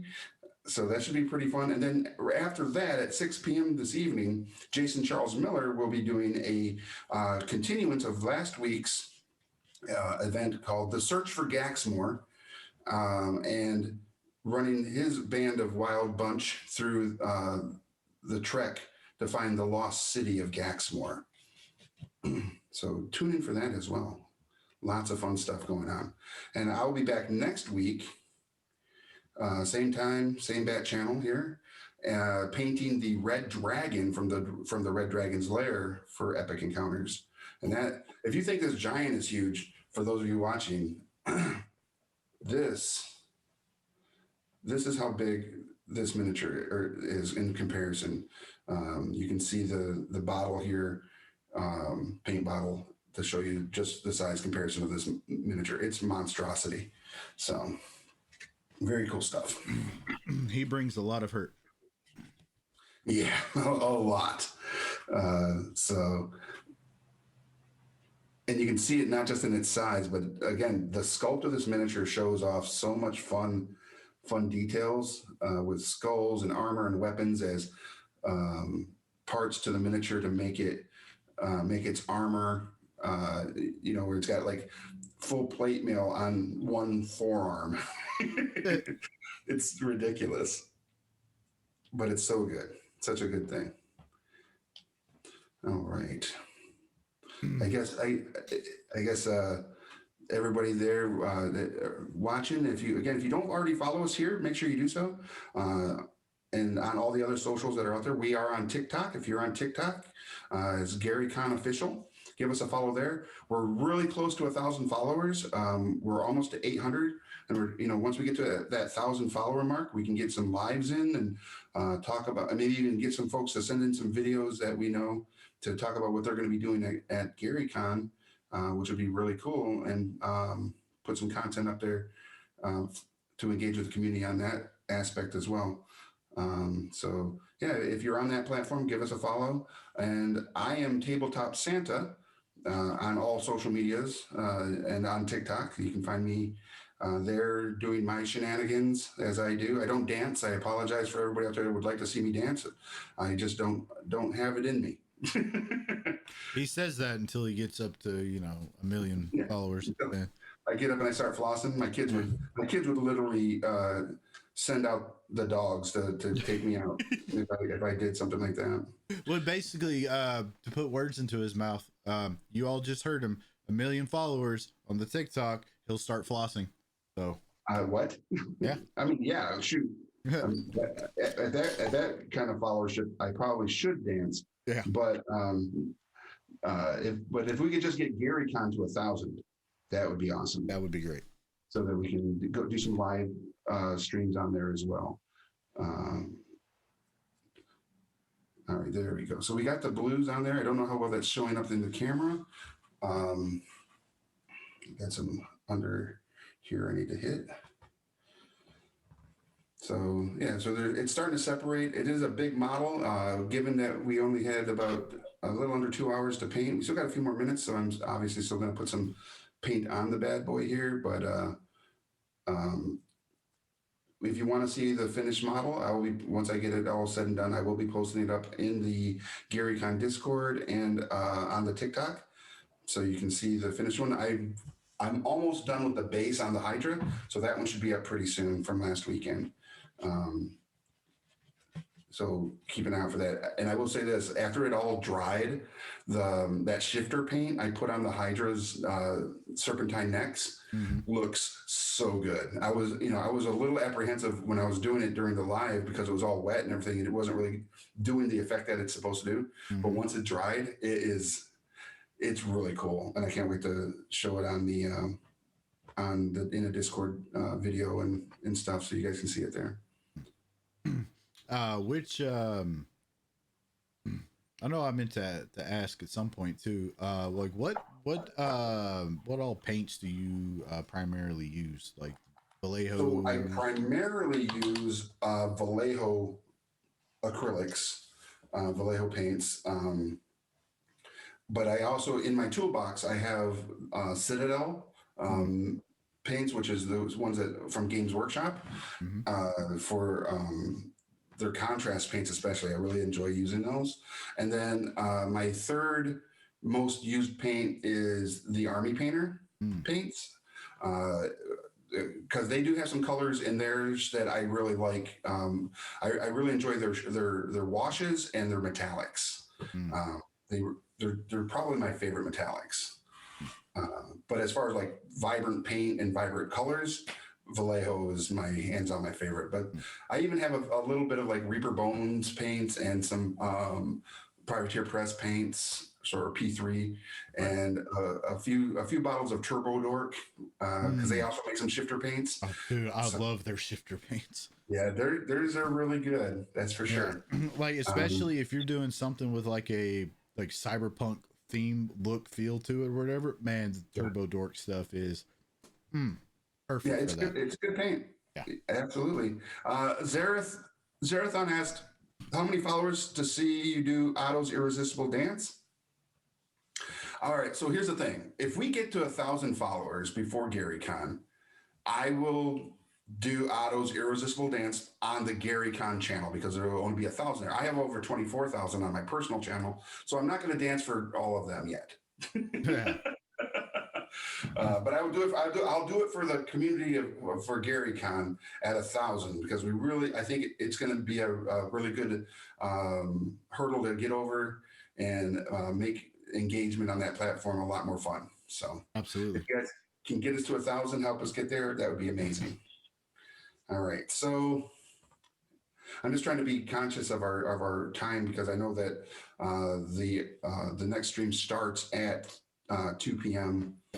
So they're in about 15 minutes, and we definitely want to make sure that they have time beforehand to do their pre-production stuff to get all their audio and their visual stuff taken care of. So there's about where I'm going to be today.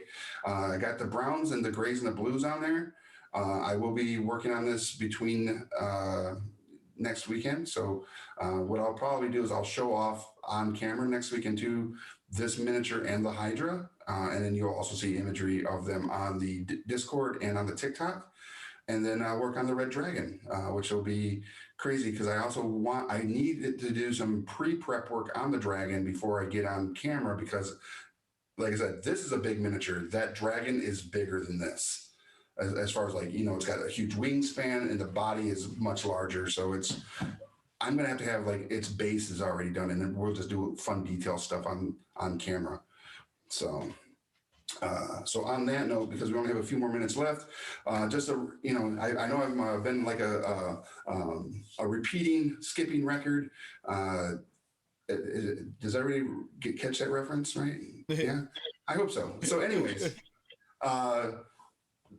make sure that you're following us here on Twitch, on Discord, on all social media platforms, and TikTok.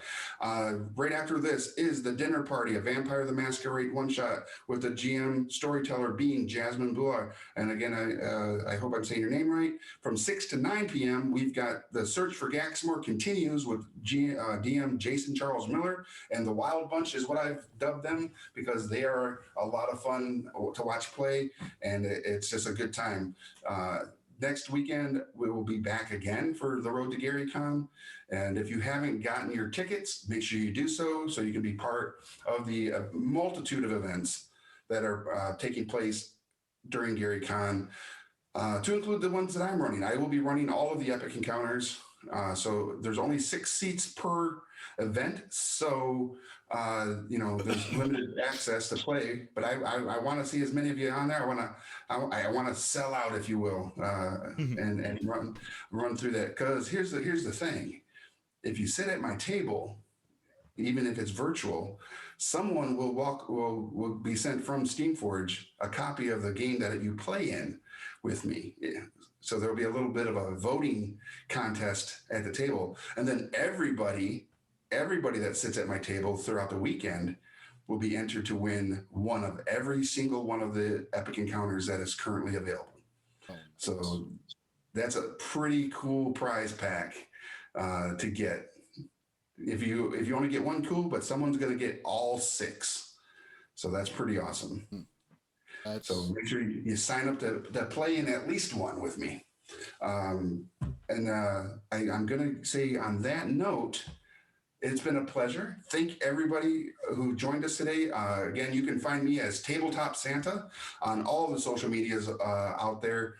Just put in Tabletop Santa, I'll pop up. You'll be like, ugh, there's that guy. And give me a follow.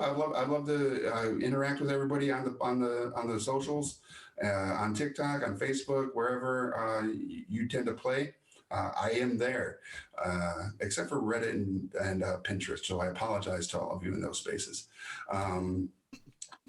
But I'd also like to say thank you to Jeff for being taking care of everything in the background, making sure that this went off without a hitch, and we had a lot of fun. And like I said, coming up next is the Vampire the Masquerade one shot, the dinner party from 2 to 5 p.m. So have a wonderful afternoon, and we'll see you next weekend on the road to Gary Con.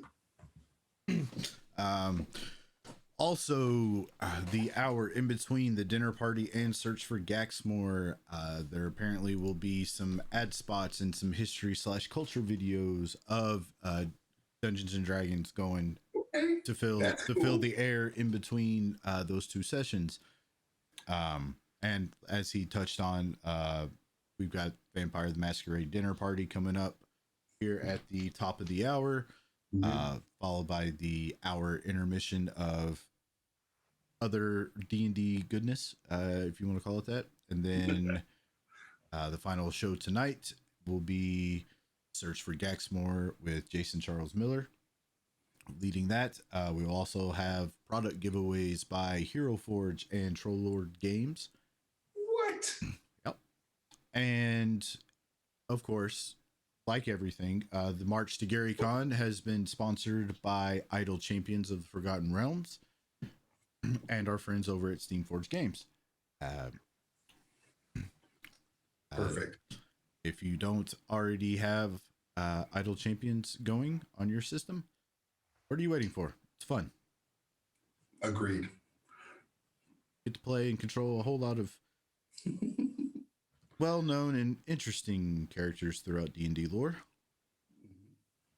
It's always a fun time.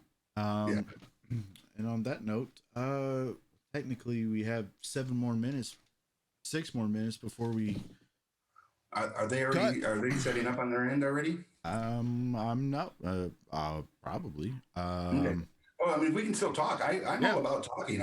We still got 97 people standing by here. They're probably here for the next session. Yeah, I absolutely. understand. Yeah. We can talk for a couple more minutes. Okay, cool. So for everybody that is watching and participated, just a reminder too, if you have not yet joined the Discord, please do so and share with us, especially with me, because I like to see everybody that's working on painting miniatures. Show us what your current work in progress is, or show us one of your most recent completed pieces that you're really proud of. Because I love watching and seeing what other people are working on and painting. And if there's something about your miniature that I am like, oh my god, how did they get that effect, or that what technique did they use to do this or that? I'm going to be reaching out to you because I'm always wanting to learn more about this hobby. And I ask questions all the time because I don't ever want to be like a professional competitive painter where I'm painting a miniature and submitting it into some of these big competitions, but I want to improve my skill set so that at 3 feet away it looks really good, and my players are going to get really excited when they see something on the table that they have to face or whatever, or just have to engage in. And so I always ask questions. I'm a big fan of like object source lighting effects. Mm-hmm. And I don't just paint fantasy, I paint sci-fi, Star Wars, mechs. So show us whatever you're painting, because I would love to see it. That would be super Absolutely. cool. Absolutely. Yeah, I really enjoy watching and seeing other, like people paint miniatures and things of that sort. Mhm. Because it's just great to see, what people can do and, what they come up with. And also because I don't have the time to paint nearly as much as I wish I had. So it's nice to watch other people do it. And I'm like, I'll just live vicariously through you for a little bit. Absolutely. And one of the other things too is if you're new to painting, or if you haven't started painting miniatures yet, you can always go and to like Michael's or whatever your local hobby craft store, and you can buy some cheaper acrylics, or even at Walmart. Someone last time had asked about brushes. You can literally get like these 25-piece value pack brushes. Um, just to test and play with, because I will say this whole pack I think is cheaper than this one brush. All right, so I believe it. and this is one of the Army Painter. This one is the vehicle terrain brush. So yeah, so you can test your paints. These are actually really good too for if you paint terrain, because you can you can slop on the paint with these. So you can have a lot of fun with it. It astounds me how a good paint job can save a poorly carved model or figure. The Unicorn Empire, that's a fact. Sometimes you get a sculpt that isn't the greatest sculpt, but when you add the paint on it and give it your own, like your flair and your styling to it, it can absolutely make a huge difference in how that miniature will present on table. Again, at 3 feet away, it's an amazing thing. It absolutely is. Yeah, and I will never like call out a company that might have miniatures that I don't think are as well sculpted as others. But I will say every miniature company I've ever painted or worked with their miniatures, I think they always look better with paint on them. So yeah, and you don't have to be great to actually have a miniature that is going to look good on the table and give a lot of like more immersion into your game. So get out there, get some brushes, get some paint those miniatures, and show them off. Yeah, because honestly, 99.99% repeating players are just going to appreciate having a miniature on the table. Period. Absolutely, that's a fact. Very cool. Yeah, again, follow us, participate, become part of the community. I mean, with 97 people watching us right now, it looks like 97, 96, whatever. That's almost enough to get us on TikTok to 1,000. So that would be cool if you don't have it downloaded, download it, get lost, go down that black hole. You will be, based on what a lot of people might think of the platform, you'll be surprised after you spend some time on it and you let the algorithm know what you are interested in, and it starts showing you more of that kind of content. It becomes a lot more enjoyable. Like I get a lot of like survivalist stuff, like people out in the woods that are like, can you make a hammer? And the guy's like, yeah. And he does it in a cave. Yeah. It's like, yeah, I'm here for that content. That's super cool. Or how to start a fire if you're lost in the woods and you only have like these 3 things on your person, Yeah, I love the funny D&D video stuff. Oh, absolutely. It's great. And but yes, on that note, go follow the Gary Con TikTok account. Yes. And we hit 1,000 followers before Gary Con. TikTok Rick, aka Tabletop Santa, here is gonna do Otto's Irresistible Dance for us. So we want to see it. And on that note, stay tuned, everyone. Coming up is Vampire the Masquerade dinner party. Yes, have fun with that. It should be good. Have a good one, everyone.